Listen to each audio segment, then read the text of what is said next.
Hey everyone, this is Paul Gale from paulgalenetwork.com, and it is Wednesday, June 10th.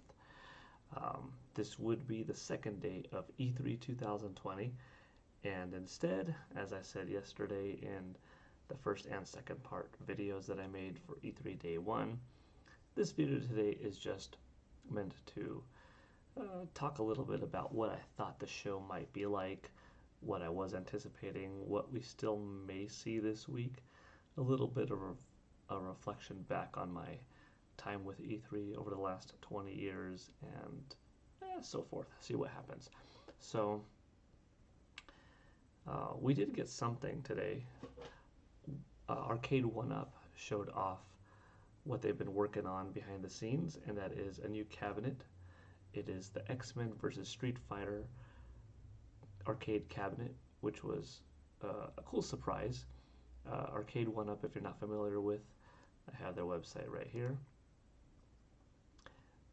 They create arcade cabinets a little bit smaller than, original life-size cabinets that came out in the arcades back in the day, but they're still super functional, have a big screen. Some of them have multiple games within. They are a pretty good sized cabinet. I don't own any personally, but I've played on them, and they're cool builds, and they're fairly affordable. I mean, $400 or so for an arcade cabinet is a good price, a good amount of money, but for the build, for the quality behind it, for the cool factor of having an arcade cabinet in your home, in your den, game room, whatever, is pretty cool. There is a little trailer, so I will play that, which I've got ready here. Here comes a new challenger.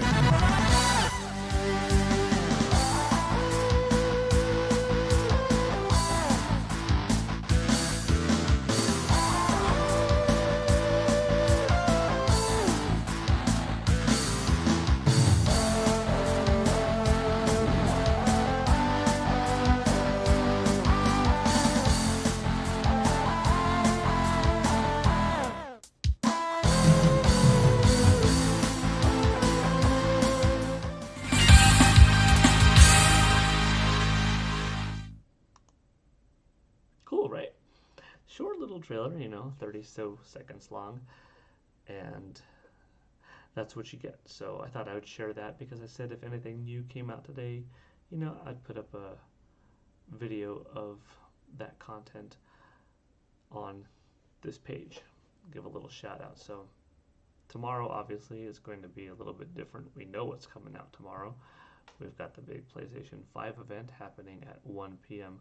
Pacific Standard Time. So tomorrow afternoon, expect me to be here live and checking out the event with you and providing my feedback as it comes out. As it's happening, I should say. But that's that for now. That's cool. Not to give too much of a history lesson now on X-Men vs. Street Fighter, but the game came out in the 90s. There were quite a few successful games from Capcom that was made in a partnership of sorts with Marvel.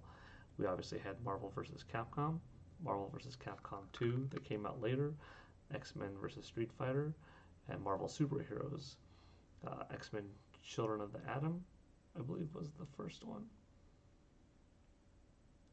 Yeah, I think what X-Men, Marvel Superheroes, X-Men vs. Street Fighter, Marvel vs. Capcom, MVS, Capcom 2, and so forth. But there were quite a few games, and then you may, if you're a younger gamer, you may be more familiar with Marvel vs. Capcom 3 or Marvel vs. Capcom Infinite, as they've come out a lot more recently. But these old school games with their 2D sprites, and for the first time seeing characters like Ryu and Ken, not just with a Hadouken that goes across the screen like this, but super move, like big and bold.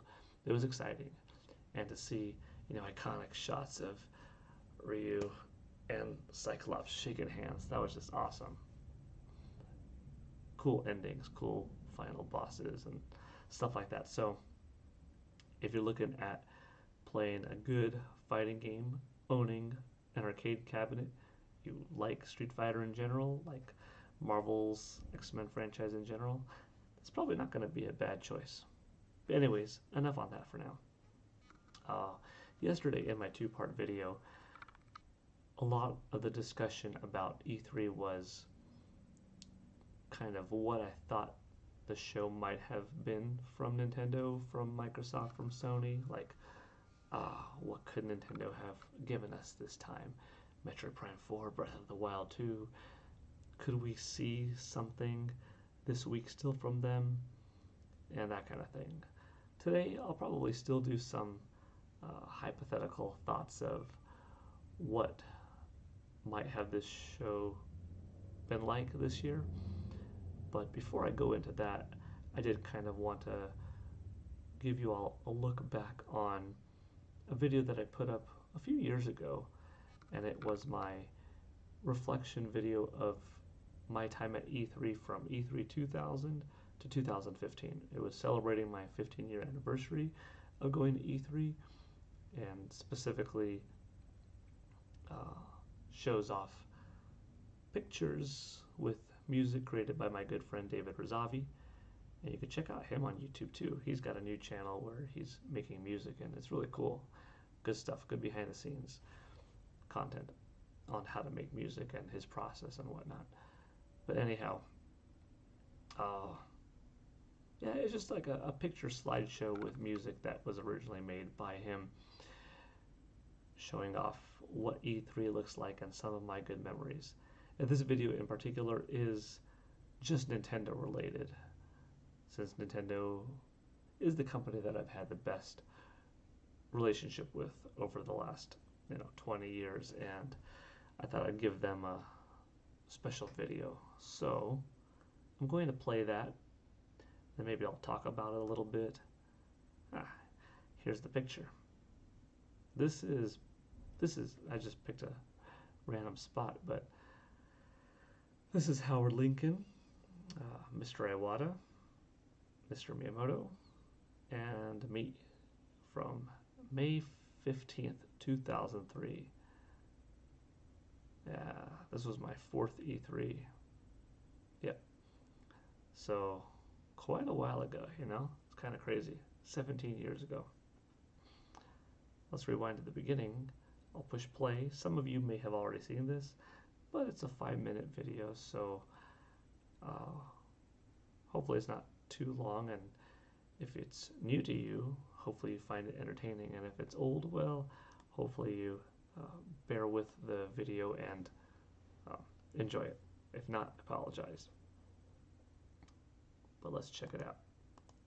I don't know if I'll talk over myself or just let the video play, but let's see. Rewind.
missed.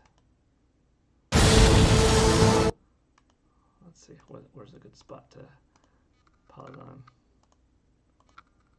Last time I picked a pretty good spot, I guess. Well, I guess there is no bad spot, but if I'm going to talk for a while, might as well have a good shot in the background, right? Okay, here we go. So that's my friend David. He's the person who composed the music for what you just watched, what you just heard, and for that matter, took the pictures that I provided, in which he's in a good amount of the photos, and put them together in this awesome slideshow. So awesome. Thank you, David.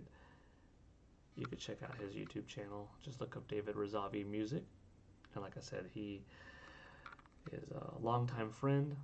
He was one of my groomsmen at my wedding. I was one of his groomsmen at his wedding. And he does a really good job creating original music pieces. He could play plenty of instruments. He could make sound effects. He has made sound effects for video games. He creates original pieces. Talented, good friend, good guy. And yeah, you can check out his content if you're interested. And even if you're not interested, you should go check it out anyways, you know. Yeah, there's, Eiji Aonuma, head director of a lot of games in the Legend of Zelda franchise. Pretty much Majora's Mask moving forward through Breath of the Wild. And me, of course. Okay, that's a good shot for now. Good place to pause. So, watching that video, there's so many times I wanted to pause and talk about a specific part. Maybe that's what I could do right now. It might be difficult to find it. Although I guess I could look through to try to get to a point of certain things I wanted to show you. Okay, this in particular right now grabs my attention. You recognize Charles Martinet, obviously. Charles and I, we go back to E3 2001, where we spoke for the first time, both at E3 and then following the show, he called me because I left a business card with someone to give to him, and then we talked afterwards. And at E3 2002, we met in person for the first time and got our first photo together and stuff like that. And he's been just an awesome person, an awesome friend, personally with projects, video game related and otherwise. Good support figure, all around great person. And one of the cool things with Charles is, he always gives plenty of time at every E3. And in this particular shot, you see the slide was kind of going from one to the other.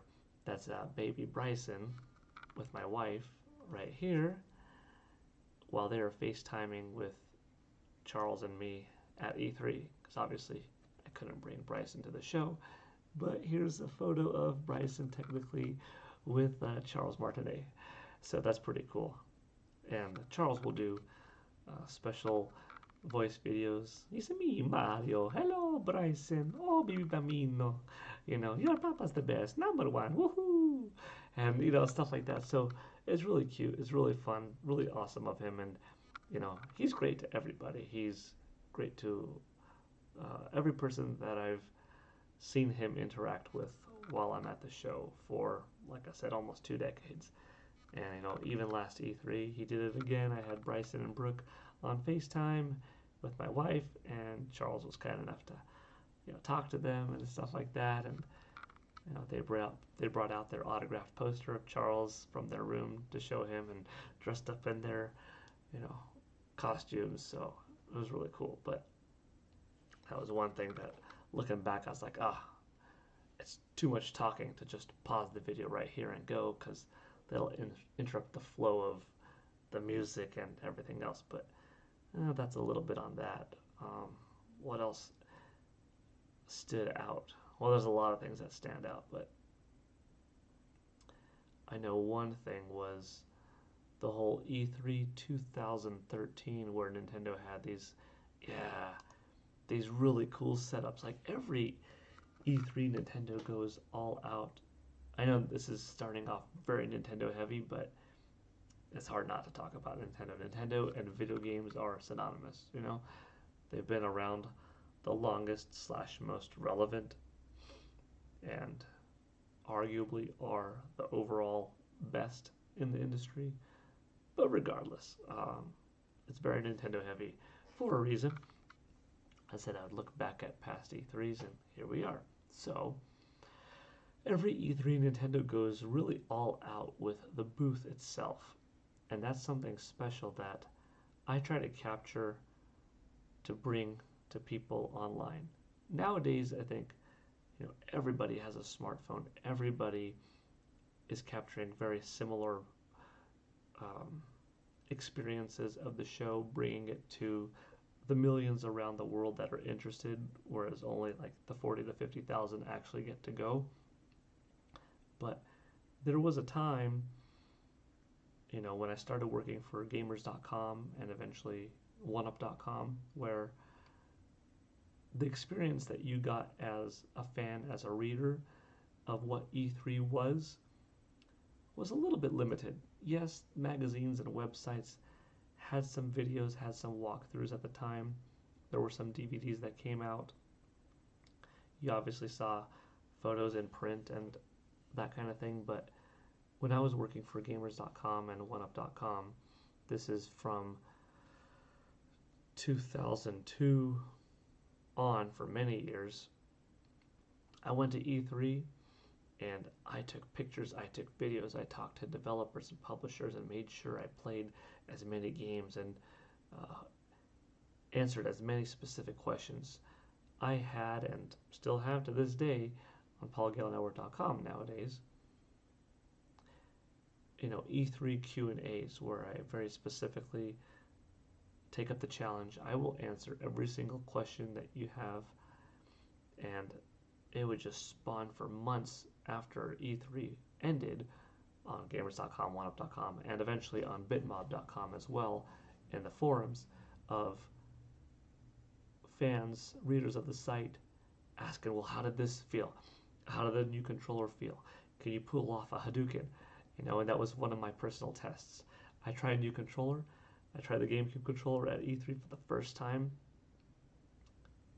which is where I met, by the way, Mark McDonald and Dan Shu from Electronic Gaming Monthly. That's a segue that goes into how I ended up working for Gamers.com and Ziff Davis Publishing and helping out with EGM and stuff like that. But trying out the GameCube controller anyhow, how could I do a Hadouken with this? Okay, pop, pop, pop, pop, pop, pop. Doing my combo, jump forward at an angle, medium punch, forward, down, forward, Shoryuken with a hard, like that kind of stuff. How's the analog work? How does the D-pad work? Where would I put the buttons? And, really go into that.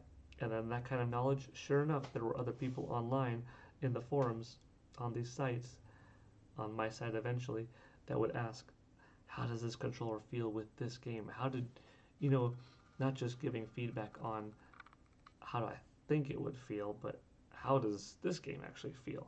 So I would really try to go in depth and bring E3 to the people because I knew how much I appreciated it and just loved any morsel of video game news that I could get every month before the internet came around. When I was pre 1996, Paul, and didn't have access to the internet, whether it was because it was just barely out and barely getting experience with it, or just it wasn't out yet, in the late 80s, early 90s, and just getting that EGM or Nintendo Power or something and loving it. And seeing this E3 thing that looked so awesome, to finally get to see it, like I wanted to give people that feeling that I got where I finally got to go to the show and what it was like. So anyhow, uh, not to derail too much, but like I said in yesterday's video, you start talking and you just find these different rabbit holes or this different spider web that just so interconnected, and it's hard to stay on track. But going back, Nintendo in particular has always done such a good job with making the shows feel big. And that's some of the magic that's lost when you're only seeing um, video game trailers online without a physical show, because the show is for the people that get to go there. And I try to capture photos like this, setups like this, so that people could see, not in an envious manner, that's really never the intention, but people could see, dang, that's a company that cares. That's a company that's cool. Like, that looks fun. That's neat. Yeah, there's always going to be some, I wish I could have done that, but sometimes you're just genuinely happy for someone else's happiness. That's how I am, at least. I see someone else having a good time playing something. Yeah, there might be a part of me like, I wish I could have tried that out, but I'm really just happy that, like, hey, that's cool. Good for you. That's neat. You know, live through someone else's fun, and that's what I hope people get out of cool stuff like this. Right here, though, by the way, that brings up another memory. Here's where I met Conan O'Brien, and I got to have a little interview with him back in 2013. So that was cool. He's tall, fun guy, nice person. A lot of people surrounding him, so we didn't get to talk much, but talked briefly about the show, about video games, and about Nintendo, and it was entertaining. I'm looking at this Super Mario 3D World. That's cool. This looks. The reason why I'm studying it so much is like I could see where inspiration probably was in the background, even back in 2013, before Nintendo publicly sealed the deal with Universal Studios to have a theme park partnership. You know, because you look at this image right here, and you see this Mario figure and these blocks, and you've got these coins. I don't know if the coins were spinning at the time or not. When I was here, but definitely cool. Definitely elaborate sets. This year, 2013, was definitely about several upcoming Wii U games. Whereas I should say 2016 was the Legend of Zelda Breath of the Wild setup, where the whole place was Breath of the Wild, and 17 was Super Mario Odyssey. Bayonetta. Yeah. Oh, is this when? No, that would be 2013.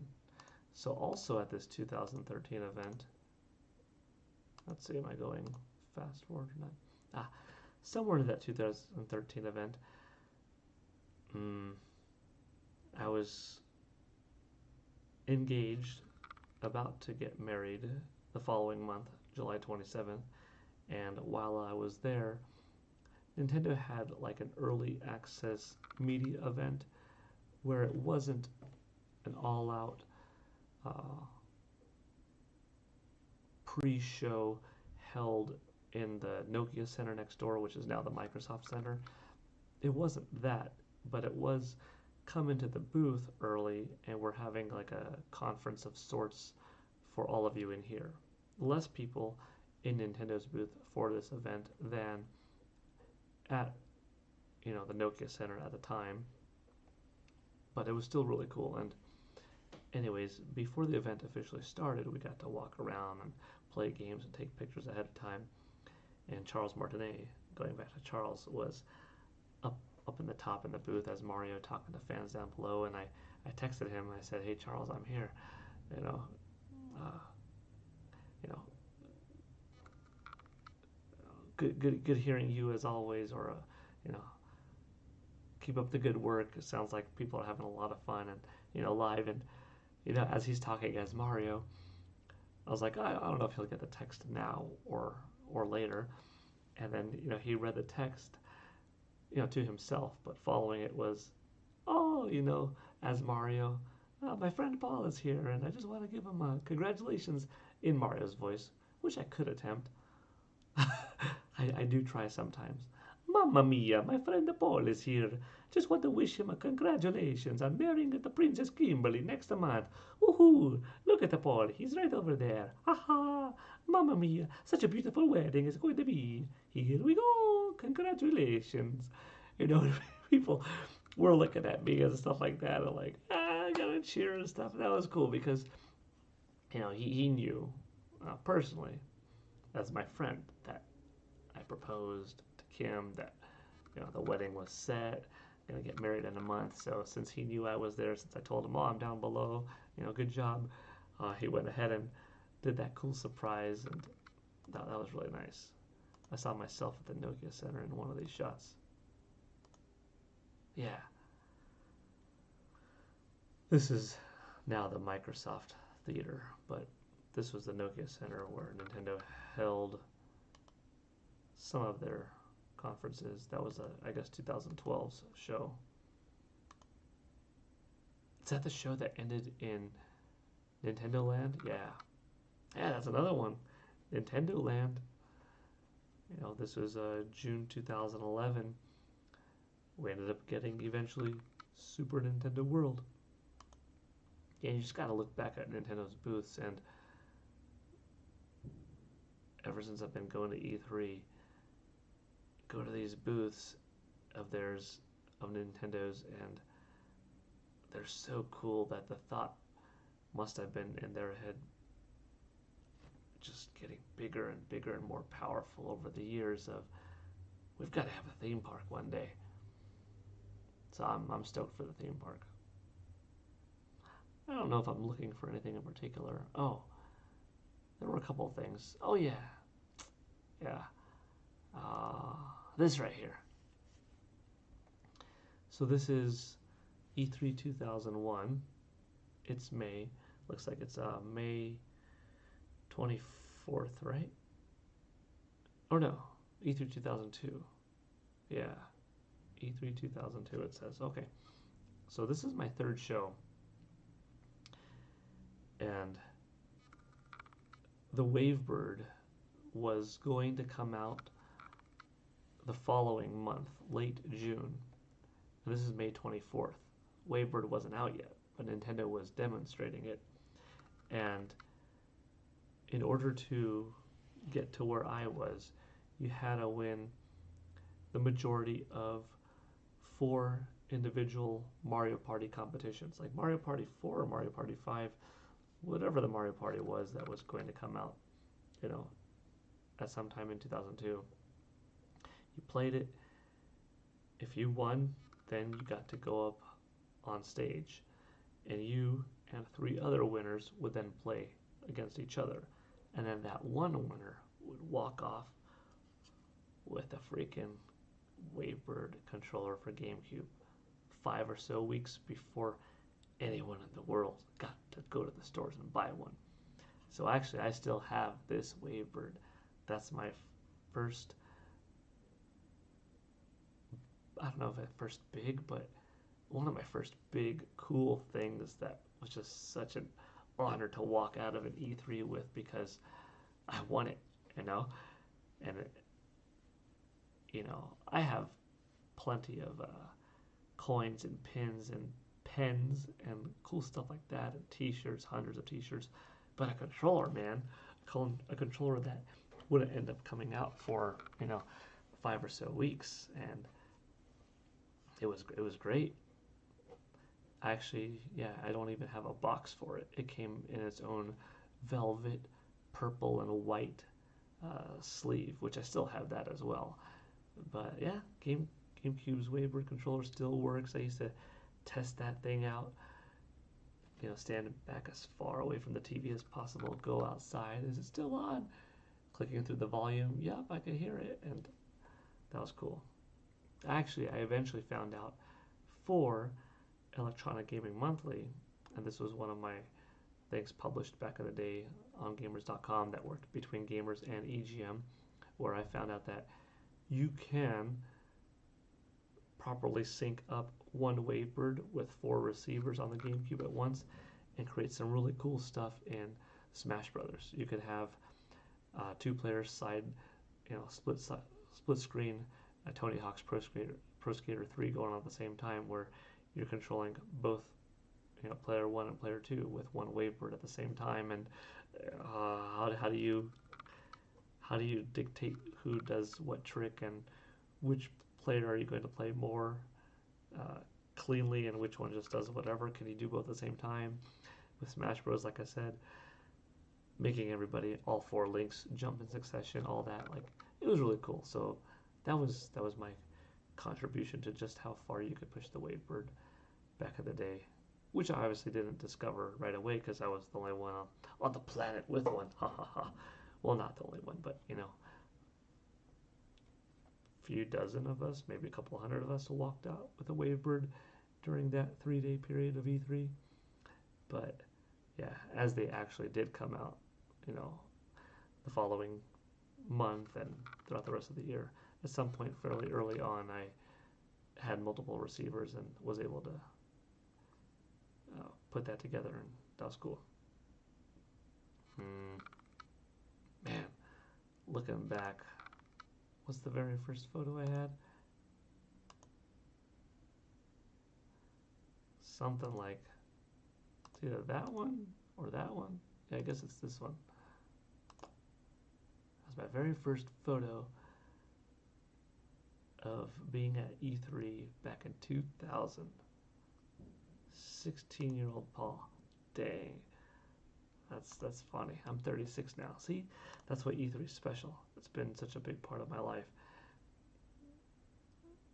20th anniversary. There was something else that I saw coming back to think of it. If I don't find it easily, I could just tell you what it was, but it was the Star Fox Zero booth, and how cool it was to be able to sit in a partial R-Wing. This was while we were playing Star Fox Zero, and I played through the demo a couple of times, and I was talking with the people like, so is this going to be an exclusive, definitive, like $2,000 edition? We'll be able to buy, Star Fox Zero and have a R-Wing shipped to our house, pick it up from the local Best Buy, whatever. Like, no. It was just a joke, but it was pretty funny because this thing was cool. Sitting in this stereo around you, feeling the vibration, using the gamepad, big old screen in front. That was nice. That was a cool experience. There was an earlier shot, like 2002 era, where I'm sitting in the F-Zero GX machine or F-Zero AX. It was either the GameCube version of F-Zero or the arcade version that came out around the same time, but it was in the arcade cabinet. I'd have to look back and find the photo and see if it says on the side which one, or look back at my notes from back in the day and see. But anyways, you feel free to watch that video if you thought it was interesting. It's called A Unique Look, E3 through the years 2000 to 2015, Nintendo and Polygale Network. But yeah, that's probably enough on that topic for now. See, I don't know how long I've been talking even, but that was fun for me. I hope it was fun for you. If not, sorry. That took probably a little bit longer than I thought, because instead of just going over 5 minutes, we did like half an hour or so of discussion on this video, breaking it down. Whew. But E3 is great, and that's what I miss about this year's show, not being there. But hopefully the world's healthy, safe, peaceful, and that we could get back on track and have a wonderful E3 in 2021. And that's also interesting because some things, 2006, from my experience as my 7th show, was the last giant E3 of the time. 2007, and 2008, E3 kind of fell apart. Was not at the LA Convention Center. Instead, it was in micro sections across Santa Monica and LA hotels, tent pop-ups, different kind of venue. There was E for All that took place in, I want to say, October or so of each year in '07 and '08. And 2008 obviously was a bit of a stock market crash.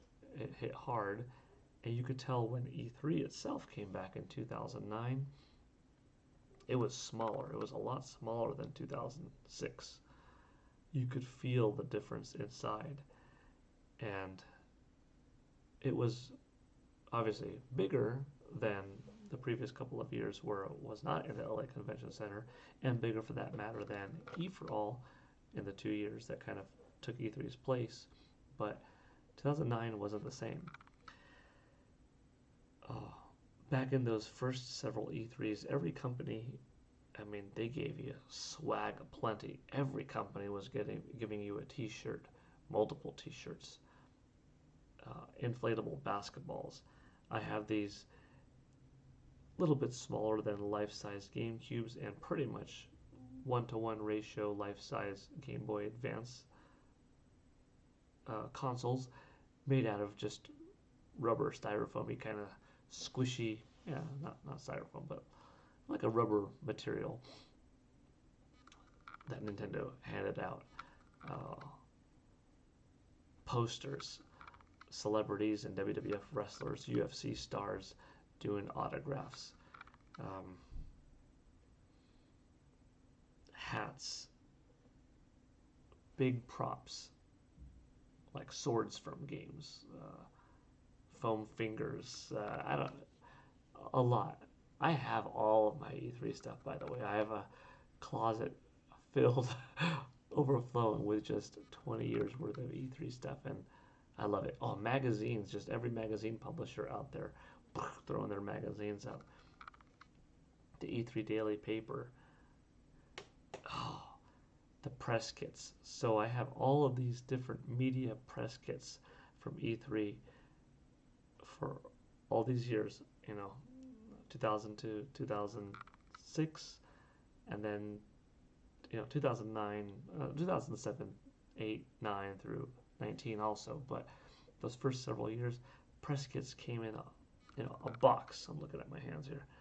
Came in a box, like a binder, a folder, a CD, a DVD that opened up an art case filled with dozens of pages, beautiful prints, all that kind of stuff.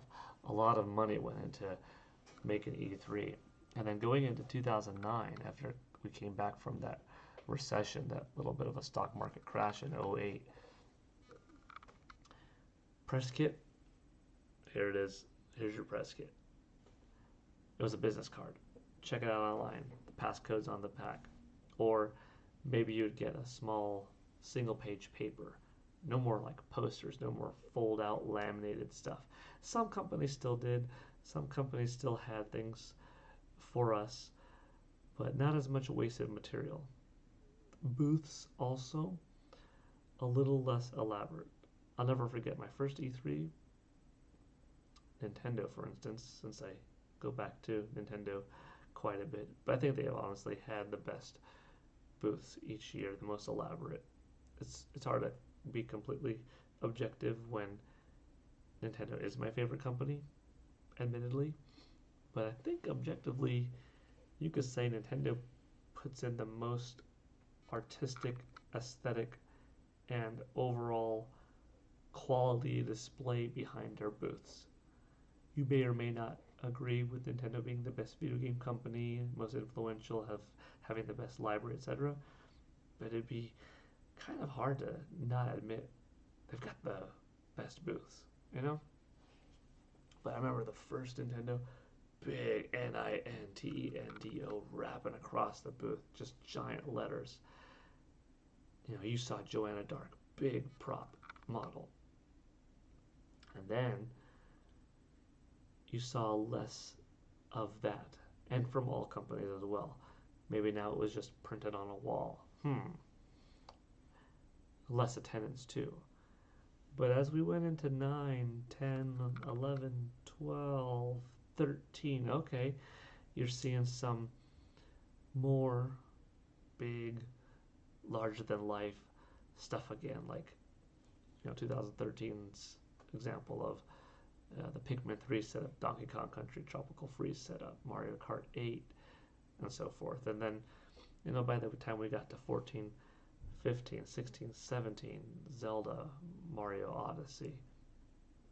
Okay, E3's pretty big.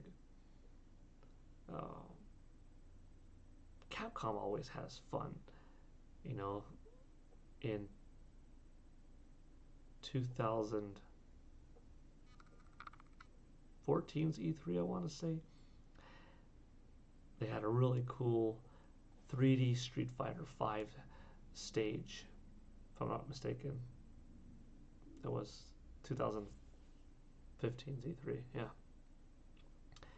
And this big stage with 3D camera work, and you could jump up and be paused mid-air while the camera spun around you, so it gave you a cool wraparound effect. Or, be posing against these professional cosplayers like Chun-Li, etc. So other companies had great things. Even E3 a couple of years ago, I think it was with the Resident Evil 2 marketing, Capcom had a police car there and had a whole zombie looking section. So the E3s of recent years definitely have elaborate setups. Monster Hunter World with a giant dragon outside. Previous year, different Monster Hunter game, different awesome setup, big axes that you could hold. Mortal Kombat 11 from a year or two ago had booths with pictures that you could take, and they'd have a little animation of like the blood coming down from your skull that you just crushed. So I think we definitely got back. What might have helped also is, when they definitely, hey, Mr. Chicken Lad, definitely fun. Yeah, E3 is definitely fun. I just saw that comment. Um, uh, what might have helped E3 get bigger in the last few years, I think it was 17, 18, and 19 where they opened it up to the public. Technically, public could have always gotten in if you're willing to spend like $985 on a ticket. But an accessible price of like $250, E3 became open to the public for the last few years. And perhaps that money by, 40,000 attendees spending $200 a pop could have gone into the show, distributed possibly to developers to encourage them, since more people are coming, bigger numbers again, to go ahead and put in more effort into the show to make it an attraction. That could be it. Or maybe just the advent of social media becoming so big, and the realization of things like Twitter and Instagram being powerful tools. Maybe developers just thought, from those reasons, let's make these things bigger again, because now they're being seen by more people. Everyone attending E3 now is their own news source, right? As long as you have an Instagram, a YouTube channel of some sort, a Twitter, a Facebook page, a small website, it's very easy to share this news. So perhaps that's why. But regardless, it seemed like it was going in the right track. And now, with 2020 being so crazy, unfortunately, with the virus, with the health concerns going around the world, a lot of that fear, and how long is it going to last? What about a cure? Is this the new way of life forever? Are we going to have a second big wave come, etc., etc.? The stock market, which just got butchered for a few months, a lot of companies getting hit hard, a lot of people losing a lot of money, a lot of real businesses you know, losing money. A lot of small mom and pop shops folding up. A lot of people out of work. It's an economic mess. I do hope and I do think that things will get better, hopefully sooner than later, but it makes me wonder the bounce back if we get an E3 next year, which I really hope we do. But if we get an E3 next year, is it going to be like 2009's where it was okay, it's their first one back after a bit of a recession, after a lot of job layoffs and all this kind of stuff? Will it be a smaller, simpler show? I would think that if we get E3 next year, it's gonna be still cool. It's still gonna be big. I think you'll have a good amount of big players, but I don't know if it'll be as elaborate. But I'm not really worried about that. Like, I just want E3 to exist. If it was the coolest looking, most elaborate booths, or something very simple, if it was, you know, several dozen developers on hand with games, or just a few. If it was in both West Hall and South Hall with everything combined in the middle, having small things going on, or they just stuck it in one of the two halls and that was it. I would still love to go because E3 is more than just the spectacle, which is big. It's important. I love that atmosphere. It's more than just playing the games, which is also fun because I love playing games. That's cool getting to check out something that's not going to be out for another year. It's also the people. What's really become probably my favorite thing about E3 every year is the people that I meet, the old friends that I get to reacquaint with, the new contacts that I make that become friends, people introducing me this way, that way, and actually that's another segue. But uh, the people. So making friends in the industry is important, and those are just the stories that you have, and uh, in some cases, friends for half your life, just real good bonds. That's awesome. Games, atmosphere, the swag, the music, the celebrities, just the walking around, you know, at least for a good several years with your 3DS and having Street Pass and popping up with someone that like, oh, you may or may not see the person that you're getting Street Pass from, but they could leave you a little note if they miss you the second or third time, and it's just kind of cool seeing like, oh wow, you normally walk around, and if you have your Street Pass on, if you're familiar with it, 3DSs could kind of talk to each other. You may have your friends that you normally hang around with, or school classmates, whatever, and you see people pop up. But then you've got these people that just once a year you meet up, and it happens to be at E3, and it's like, this is the second time or third time or fourth time you met this person. It's like, wow, those are consecutive E3s, sometimes a consecutive day, but over a few years worth of E3s.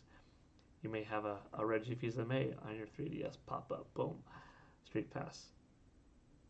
Because he would have his on him, for instance, and I would have mine on mine, and sometimes we got ours. Like, that's cool stuff. But, yeah, I'd go to E3 no matter what. It's obviously also very convenient because, some people fly thousands of miles from out of country, or fly or drive, a good couple thousand miles from within the United States. For me, I'm 20 miles away. It's an easy drive, it's an easy park, and it's an easy trip back home. Not much traffic getting there, a little bit of traffic coming back, but it's all good. I love it. Yeah, it's hard to make an educated guess on what will happen next year, but I sure hope it comes back.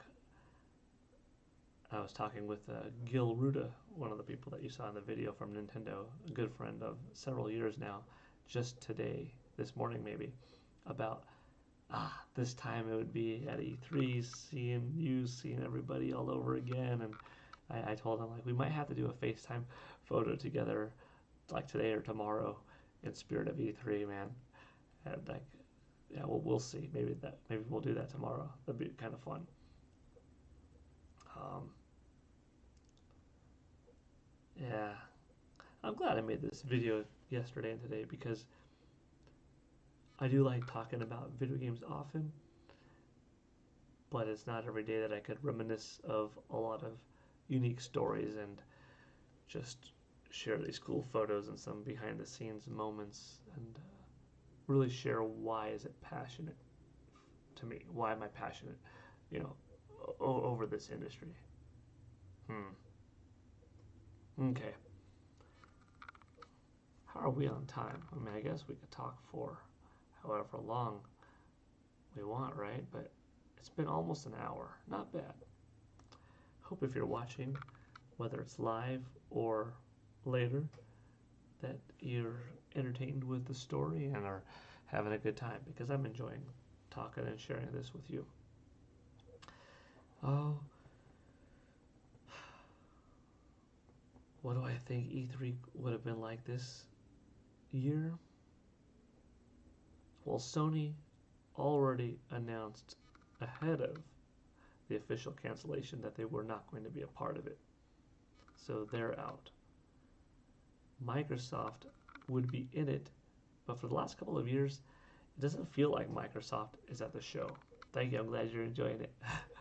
It doesn't feel like Microsoft's at the show the last couple of years because all their content is available to watch online, but they have their own Microsoft Theater where they handle stuff, and you have to kind of leave E3's show floor to walk over there. And it's not that big of a deal, but it's just not as connected. So, you know, E3 to me is really that experience of in those two halls. That's the the main course. That's the dinner. That's walking from the Nintendo booth to the Sony booth to Capcom, going over to Sega. Sega having this, rock climbing wall, which they had at the last E3, uh, celebrating the Mario and Sonic 2020 Olympic Games in Japan. Participating in this event, climbing the wall, getting a free Sega T-shirt. Okay, cool. Walking over to uh, Activision or walking over to Ubisoft, checking out the Fortnite section, jumping on this giant trampoline with a spinning thing coming around, eating popcorn from the game and a drink from the game and some coconut filled energy bar from the game and taking pictures with the booth folks, the men and women dressed up as characters, and they're doing their fun dances and stuff like that. Working your way over here, going to Resident Evil, checking out the Capcom stuff. Like, that's what makes C3 exciting and awesome. Uh, but this year, I don't think Microsoft would be on the floor. Although, maybe they would be.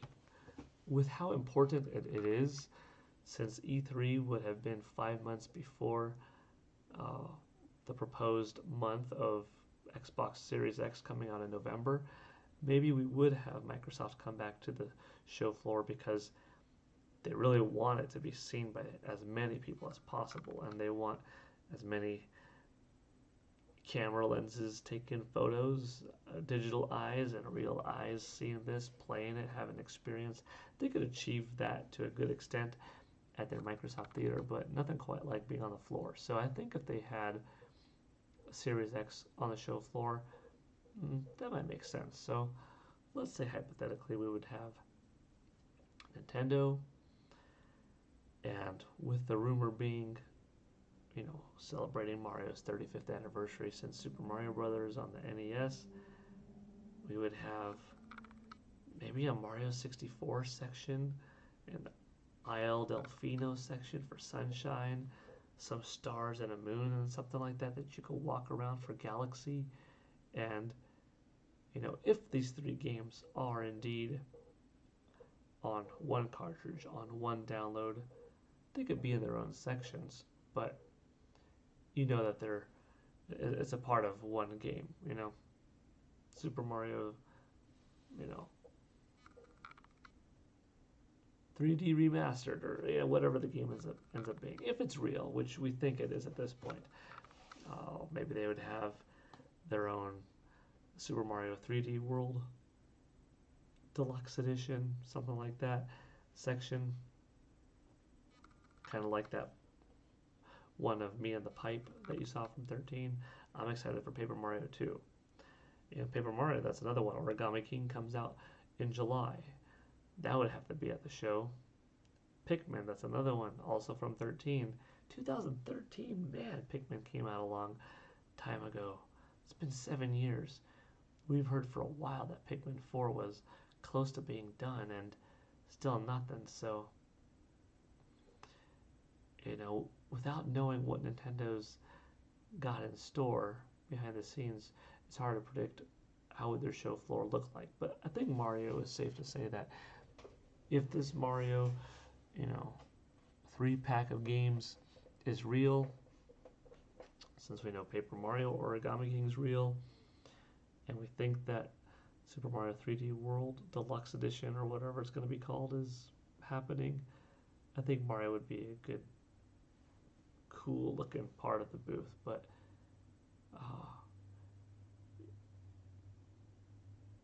that might be the theme, but they definitely have other games. Like last year, Luigi's Mansion 3 was its own really awesome place to walk in. Pokemon Sword and Pokemon Shield was its own really cool section to walk in. Gosh, I think going back to E3 2004, it was The Legend of Zelda Twilight Princess at the time, just for GameCube, and that might be my favorite booth of all time. There's a cool video that I had. It's one of my early videos on YouTube, if I'm not mistaken, and it's of me doing a walkthrough of the Twilight Princess booth from within Nintendo's booth at E3 2004, and that's really cool. Was hoping for the Sega Smash DLC character to be announced. I think, and who do you want as a Smash character, Sensei? So to get on the first one, I think if E3 was happening now, I think we would have already had 2 characters. We would have seen that ARMS character as the kickoff to the Nintendo Direct, or at least something early on, and I think they would finish the Nintendo Direct with another big shocker. They have several characters left. I don't know how long they plan on. They originally planned on revealing each one, and how long would they make them last too. I mean, I think they would last till December 2021 as far as when they're released, but how much time are they going to spend in revealing them, trailers? But I think we would get 2 at E3. We'd get the ARMS one, which I don't know who is it going to be. I don't think it's going to be Springman, since he's already an assist. Maybe Ribbon Girl. Who do they want to represent the face? Could they have a few people with similar styled bodies, kind of like they have Bowser Jr. and the Koopalings? That's a possibility. I'm not sure. But then who would they have next? Because last year, when they did Banjo-Kazooie, gosh dang, I jumped up in the air and I was almost falling out of my chair. I was doing the reaction video here. I remember that. That was huge. How could they top it? I think they could top it, but I don't know. I don't know how likely, because someone who I'm going to say is someone who would probably say, yeah, that tops the craziness factor of Banjo-Kazooie, but it's also less likely to happen. One of the two that's not the likeliest, but I think could potentially top a Banjo-Kazooie, is Master Chief. And if they somehow tied that in with a And here is the original Halo trilogy coming out on Nintendo Switch. What? Like, oh my gosh, what are you doing? Like this 1-2 combo? That would be nuts. That would be crazy. But now you're talking about too many weird things lining up. Like, okay, Master Chief, really? But in order for that person, that video game character, to be on a Smash Bros. Game, he or she had to have been on a Nintendo system in the past. Like Cloud Strife technically was, in some Final Fantasy titles on the DS, so he was eligible, But Master Chief, no, except for like the one uh, DS for a small amount of time developed DS Halo version of Halo for the DS. Like, no, that's not a thing. But that would be big. Not to say that I want Master Chief necessarily. I think it would be a fine addition, but there are a couple of characters that I would want more. But aside from him, who else I think would be at that Banjo level of craziness, shock factor no one thought would come, is Kratos from God of War. Again, that's even less likely to happen than Master Chief, because you at least see publicly that there's a little bit of a relationship of some communication between Nintendo and Microsoft to get Banjo Kazooie in. But to get Kratos, like, that doesn't make sense unless if there was some God of War title on Nintendo Switch. But you see how unlikely that is. I don't think that happened. But if you're asking me who the two craziest ones, Master Chief and Kratos. Let me see. Steve from Minecraft, right? Minecraft, iconic as Mario nowadays. Everyone knows who Steve is. Minecraft is one of the most powerful franchises of this current decade, of the last several years. Fortnite as a brand is very powerful. Minecraft as a brand and Steve as a character, you could say maybe not as much lineage, obviously, because he hasn't been around for as long of a time as Link or some of the other icons. Mario, obviously, Pikachu um, hasn't been around as long, but for what Minecraft has done in the last decade is very strong. That's a game franchise that's going to have legs for a long time. So I could see Steve being worthy of it.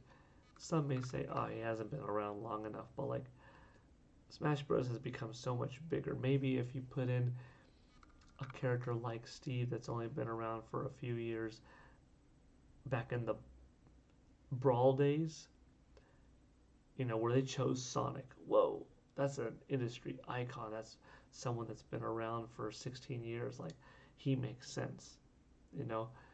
Solid Snake, wow, that's someone that's been around for 21 years. He makes sense.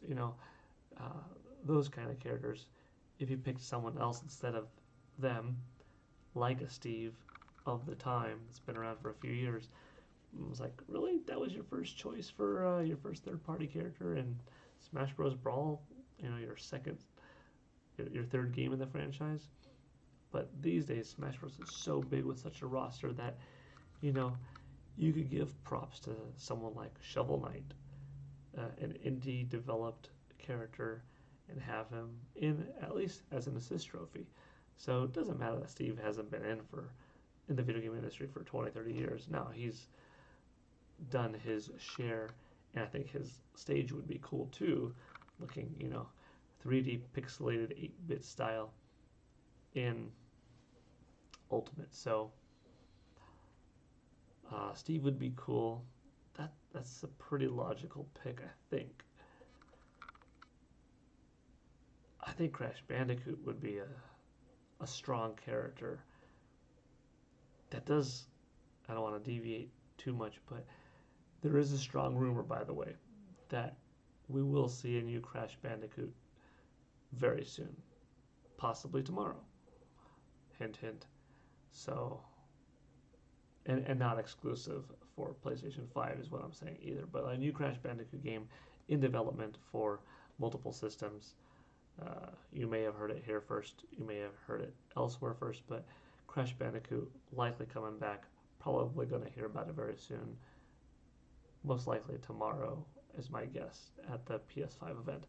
But that's supposed to be a multi-platform from what I've heard, and I think Crash Bandicoot in Super Smash Bros. Ultimate would be pretty awesome.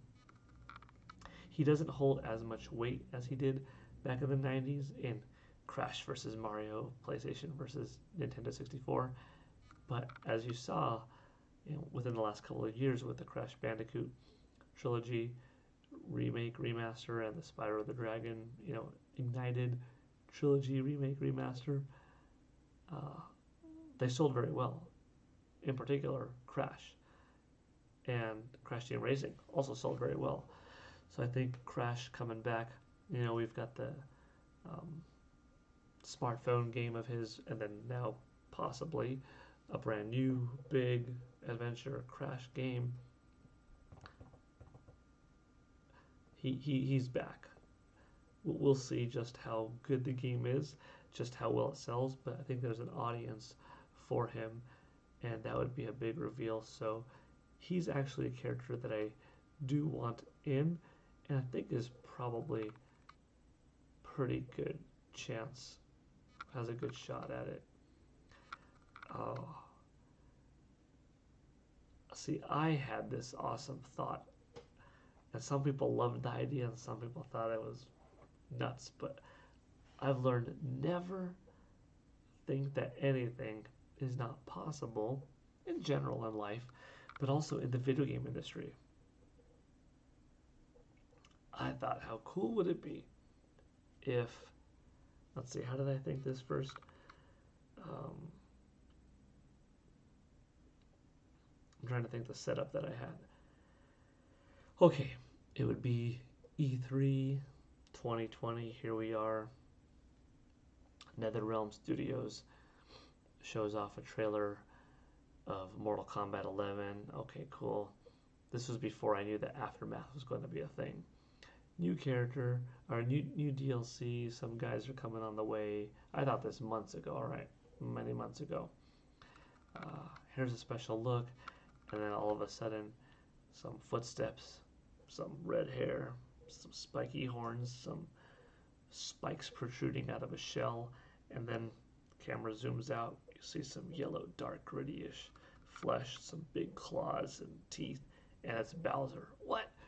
Bowser enters Mortal Kombat 11 as an exclusive character in the Nintendo Switch version of the game.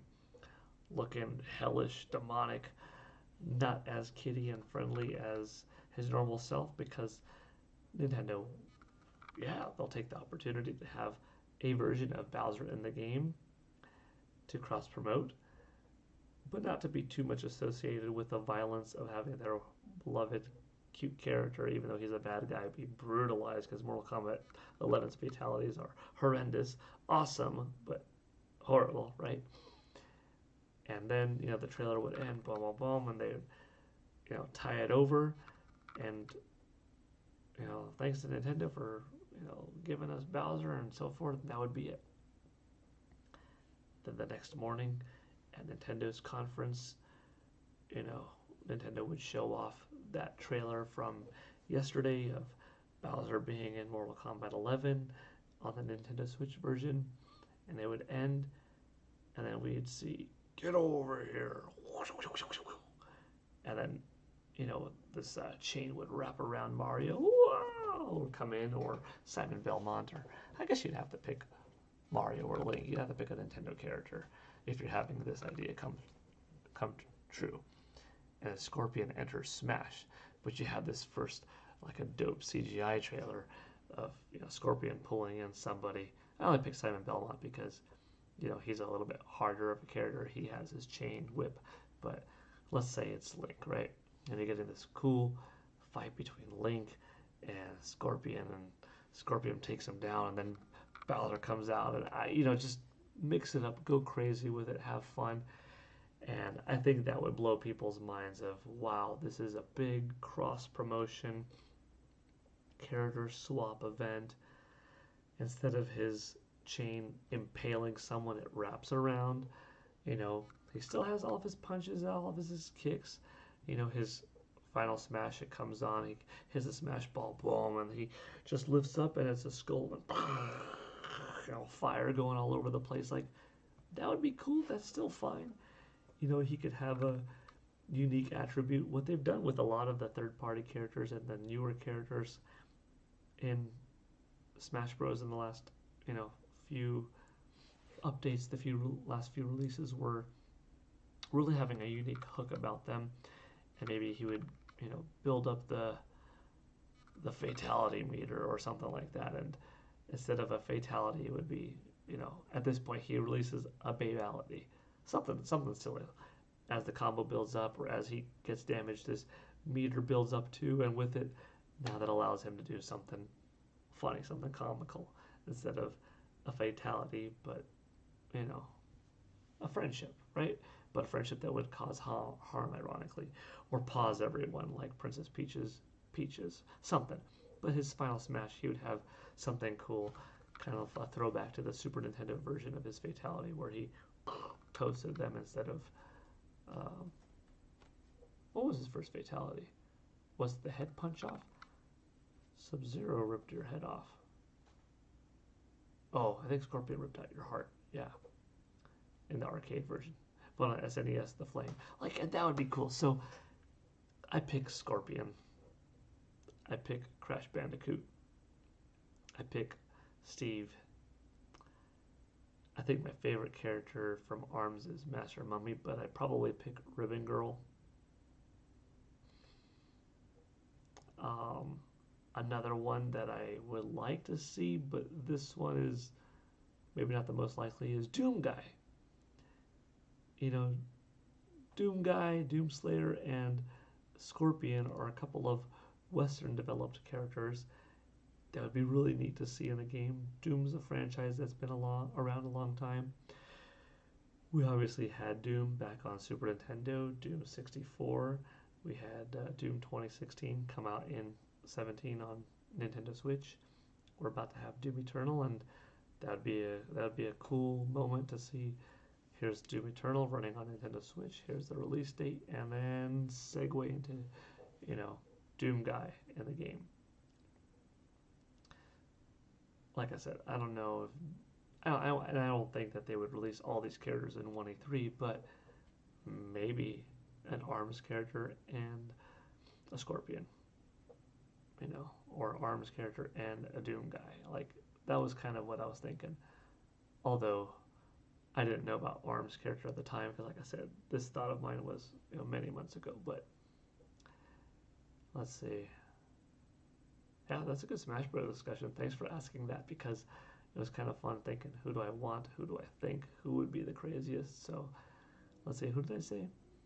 Ribbon Girl, Steve, Scorpion, Crash Bandicoot, Doom Guy, but I don't know how likely that is. And I feel like for as big as the Zelda franchise is, you know, we have three Links, and I think we could definitely go with Daruk, you know, a big, awesome looking Goron, somebody with a E Honda kind of body in the game, you know,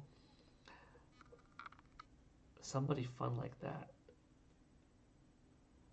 or Zant, you know, from Twilight Princess. He would be cool.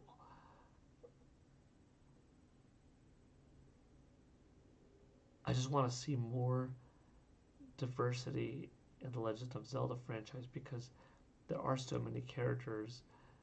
Majora's Mask, Skull Kid, although that's an assist trophy, but Elizabeth, maybe too basic, not iconic enough. Well, not to say not iconic, but not big enough as a standalone character. But I wouldn't mind seeing another Zelda character, Gino. Hmm. Waluigi. I don't think all these characters are going to be third party. As we saw, obviously, one is going to be ARMS, and I believe there are six, right? I hope there's not five. I think there are six. Um, Tetra version of Zelda, maybe, because we do have adult Zelda. We do have Toon Link, but we don't have Toon Zelda or Tetra, which Tetra would be different gameplay style, I think, than if they just did a Toon Zelda.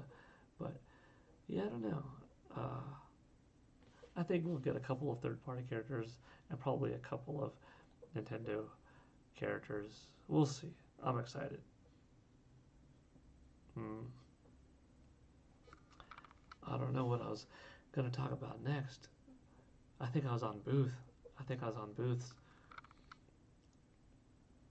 Yeah, I think Microsoft would have a good showing too if they were on the show floor because in the past they have had good booths. They have had good presentations of new consoles being shown off at E3 whenever they have had one, and it'd be nice to see the system in person and different, photos of it. Well, not photos of it, photos that we would take, but um, different looks of it in podiums behind glass and whatnot of different Xbox consoles over the years, different controllers, the evolution, that whole thing. Like E3 is such a visual thing when you're there in person. You have, all of these different Xbox controllers over the years, and whether they're behind the case or you could feel them, there's a little bit of nostalgia in your mind. There's a little bit of muscle memory in your hands of like, I remember feeling these over the years throughout my youth, growing up into adulthood and stuff. And it'd be nice to see what they would have. Like, I would have loved it if Microsoft had an event this year at E3, in which they usually drop it on a Monday before the Tuesday E3 officially start. Official Before the official start, and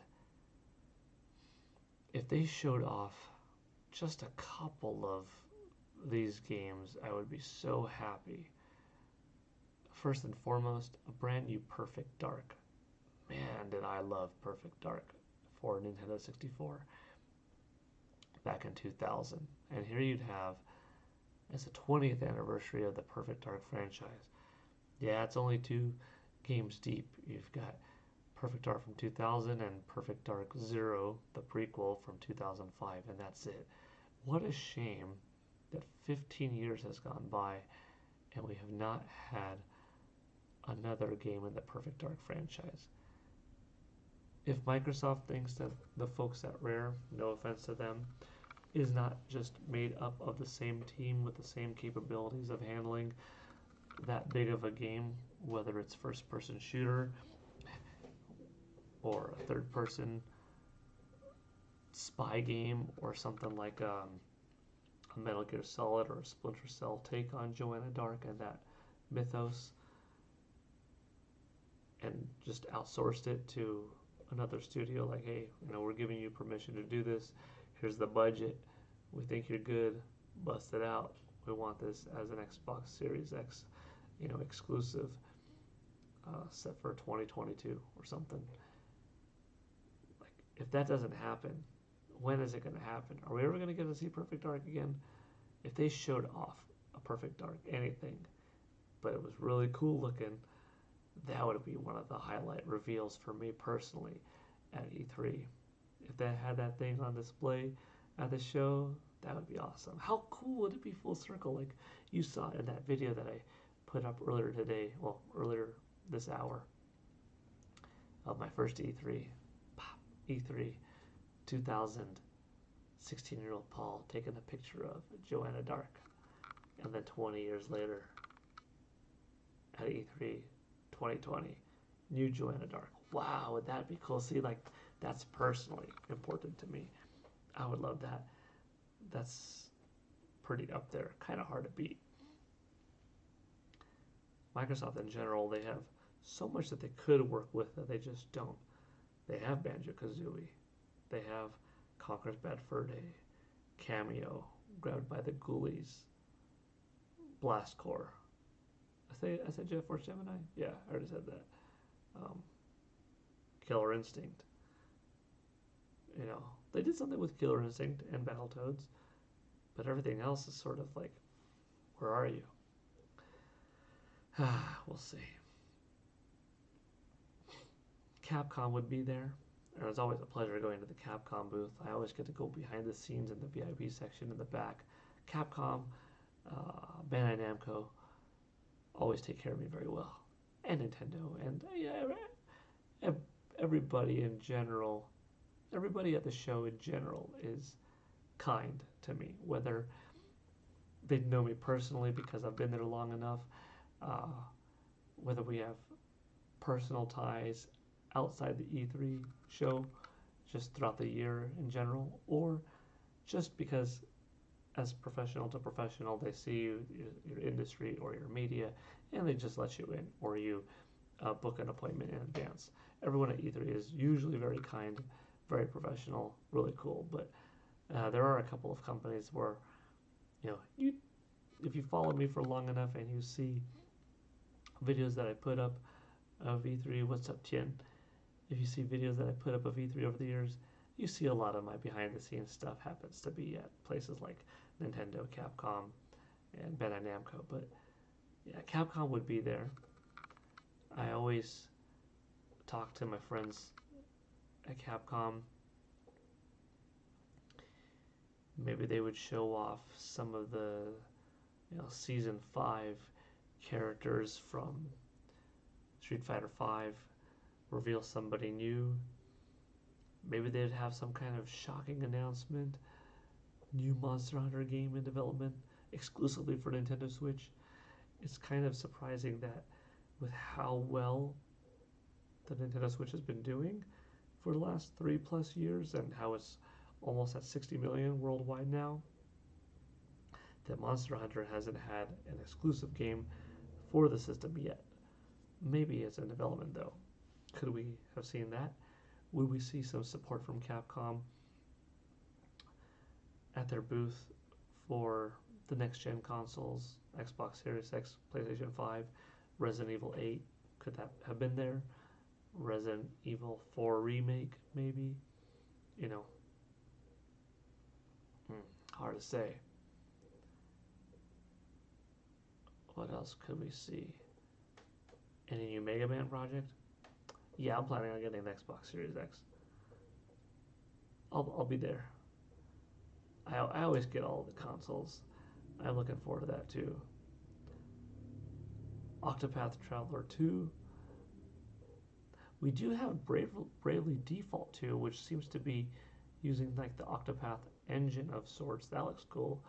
But another Octopath game, that was a surprise RPG from a couple of years ago. If you're not familiar with that, obviously you are. But Chris brings up a good point. A sequel to that game could be cool. And if you're not familiar with that, as I was saying, it kind of takes the style of the Final Fantasy 4, 5, 6 games from back in the SNES days, Chrono Trigger, but pumps it up. I think they called it 16-bit HD or 16-bit, 16-bit HD pixel work, something like that. They had an interesting term for it, but I could go for a Final Fantasy 6 remake. And that engine, that would look stunning, I think. Ubisoft? Yeah, Ubisoft would be there. What would they show off? Maybe they would show off finally Beyond Good and Evil 2. Have a cool booth. Assassin's Creed, maybe new Splinter Cell. Something in the Rayman universe or Rabbids universe. I don't know. Something HD? Yeah, something HD for the Octopath engine. Sprite HD, 16-bit HD, Pixel HD. Man, I forgot exactly, but Sega would be there. Sega, They probably have their mini game gear on the show floor. I have a feeling that whatever big Sonic game that they're developing would be there as well. Mm, I'd always be down for like a Daytona USA or a Virtual Fighter, a new Virtual Fighter showing up out of nowhere. Maybe a new Knights game. That'd be cool. And also checking out the Indiecade, indie developers off in their section.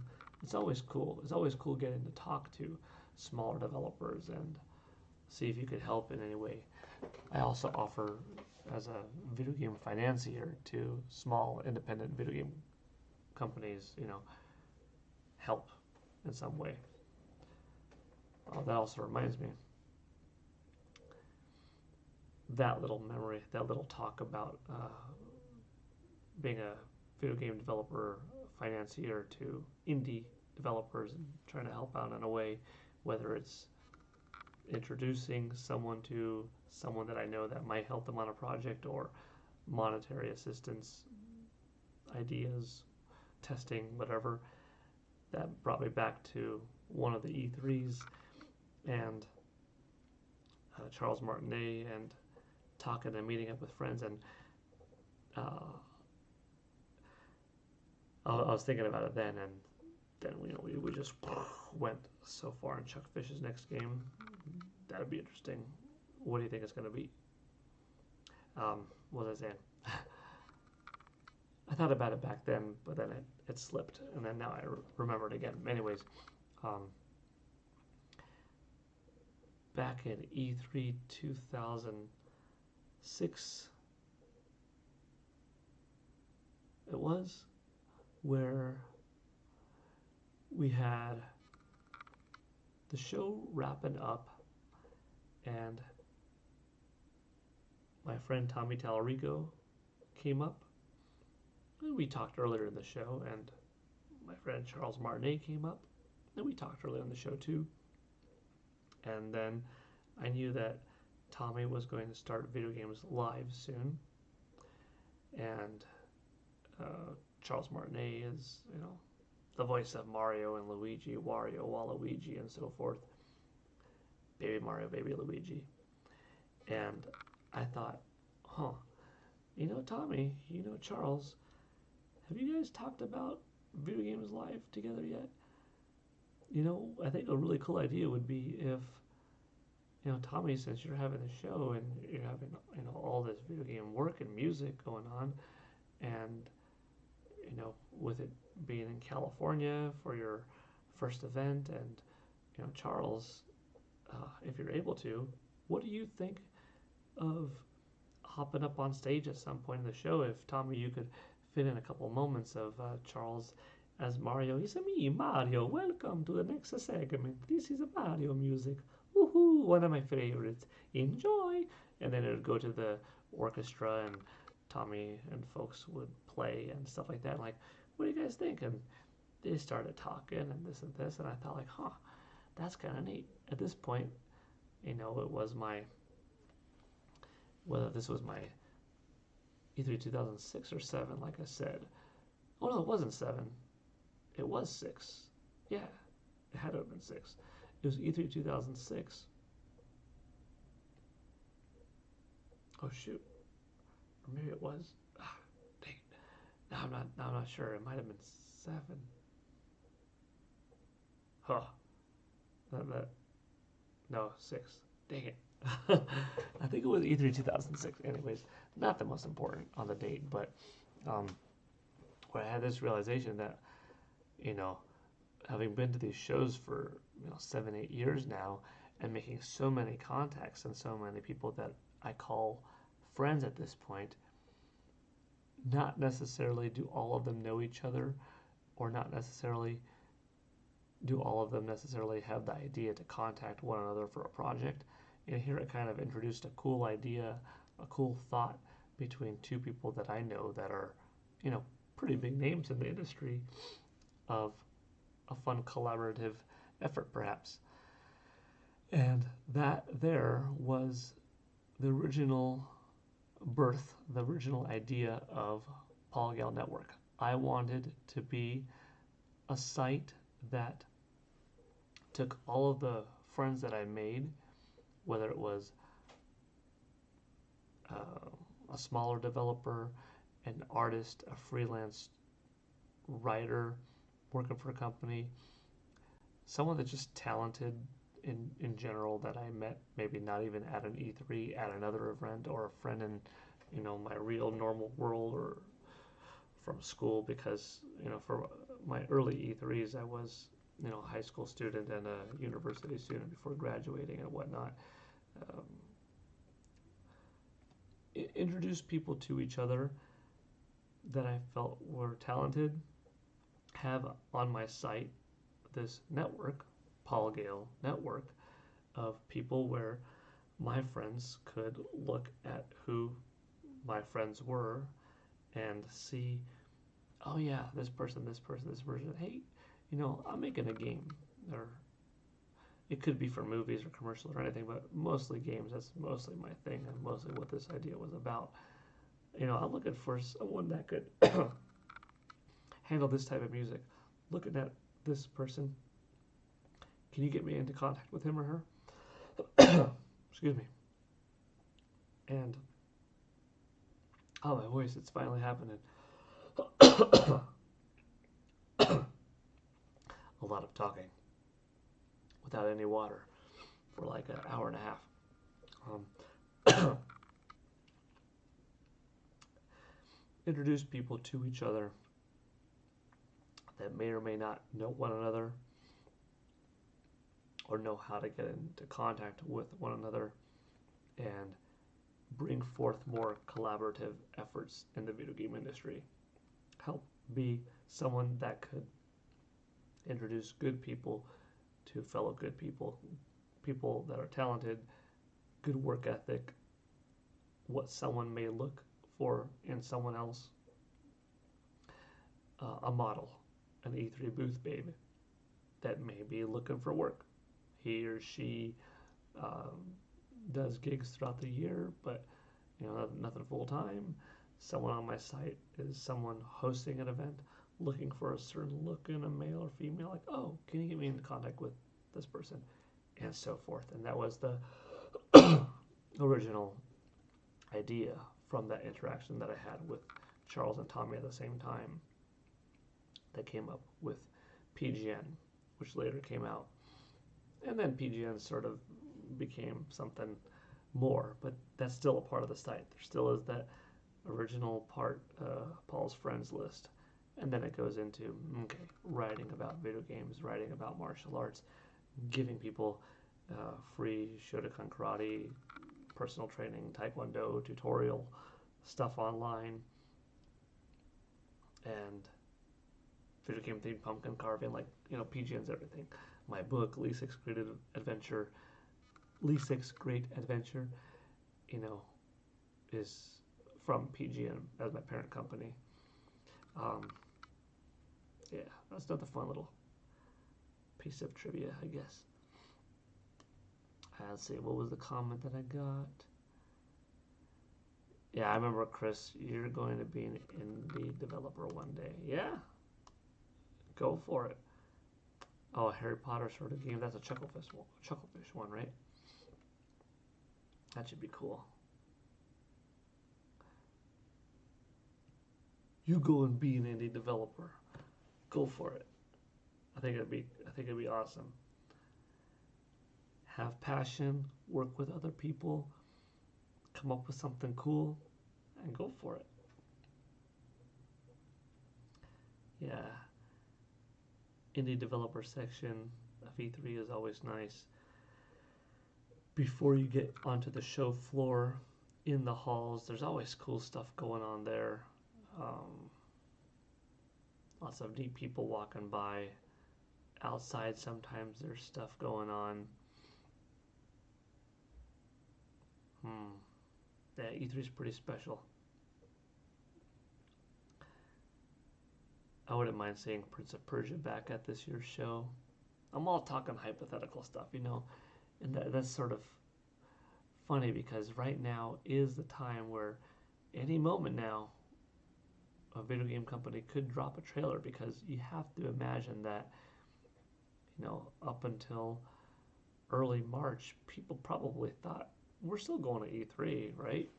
Yeah, this thing's going around the world. Yeah, unfortunately, more people are dying, but it's not bad enough yet to cancel E3, is it? Until it eventually happened. But, until that moment happened, people were still working on games. Trailers were still being edited together for June.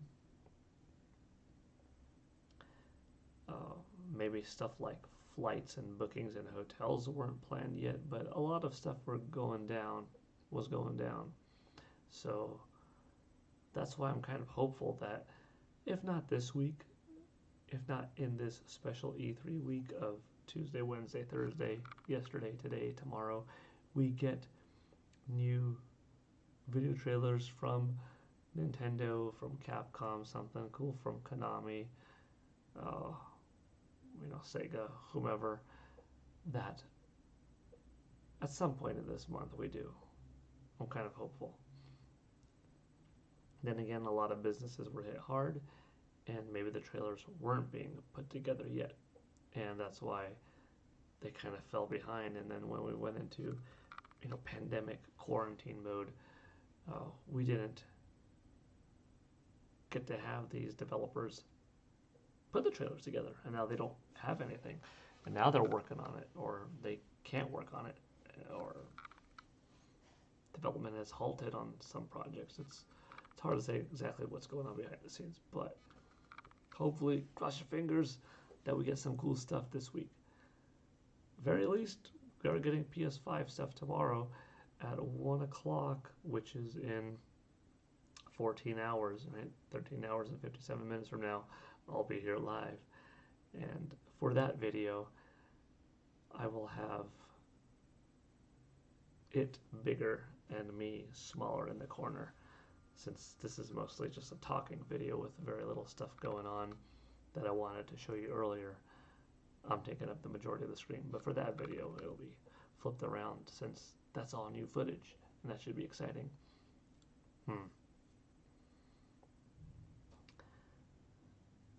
I feel like today's video was definitely some more E3 personal story talk, a little bit more reflection stuff from the past, while still having a little bit of the what could have been at this year's show. Some of it is what you hope to see every year. Like every year, I almost say, like, I'd like to see Perfect Dark. You know what I mean? But this year, going into it, maybe I thought a little bit more that, I'd like to see Perfect Dark because it's the 20th anniversary. So a little bit more hopeful that it's going to happen, But we don't know. But we still could be surprised. Microsoft could still show us off before the end of the summer. Here's some Xbox Series X games that are in development. Check it out.